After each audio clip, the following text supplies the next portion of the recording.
আসসালামু আলাইকুম everyone, welcome to back to my channel.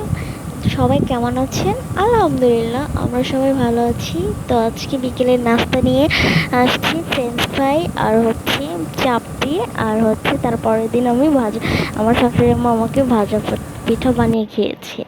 এই তো দেখতে পাচ্ছেন, আমি আলুটা সিদ্ধ করে নিয়েছি আগেই, তারপর টিস্যু দিয়ে মুছে নিয়েছি। তারপর হচ্ছে আমি সব উপকরণগুলো দিয়ে দিচ্ছি। তো হলুদের গুঁড়ো, মরিচের গুঁড়ো, জিরের গুঁড়ো, স্বাদ মতো লবণ, হালকা একটু বিট লবণ, আর এই তো একটু ময়দা তো দিয়ে আমি জাস্ট মিক্সড করে নিয়েছি।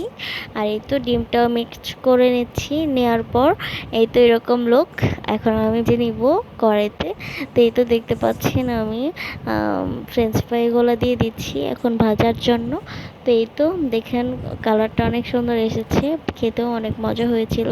কিন্তু দুঃখের বিষয় আমাদের সস ছিল না, সেই জন্য আমাদের মজা হয়নি।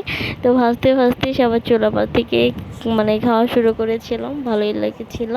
আর এই তো চাপড়ি, গরম গরম চাপড়িও খাচ্ছিলাম, আমরা সবাই বানাচ্ছি আর খাচ্ছিলাম। তো এই তো আর আর প্লিজ আমার সাথে থাকবেন আপনারা, আমাকে like, comment, share and subscribe করে পাশে থাকবেন। আর তাহলে আমার অনেক নতুন নতুন ভিডিও করার মতো জাস্ট আগ্রহ হবে। বাট এরকম যদি শেয়ার, কমেন্টস, সাবস্ক্রাইব যদি না হয়, তাহলে আমার মনটাই নষ্ট হয়ে যায়। এত কষ্ট করে ভিডিও করি, হ্যাঁ বেশি ভিডিও এতটাও ভালো হয় না, তবুও ট্রাই করার চেষ্টা করি। এই তো আমার ফ্রেঞ্চ ফ্রাইগুলো প্রায় শেষ।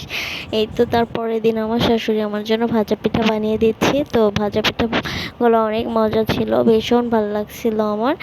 আর এই তো দেখতে থাকুন।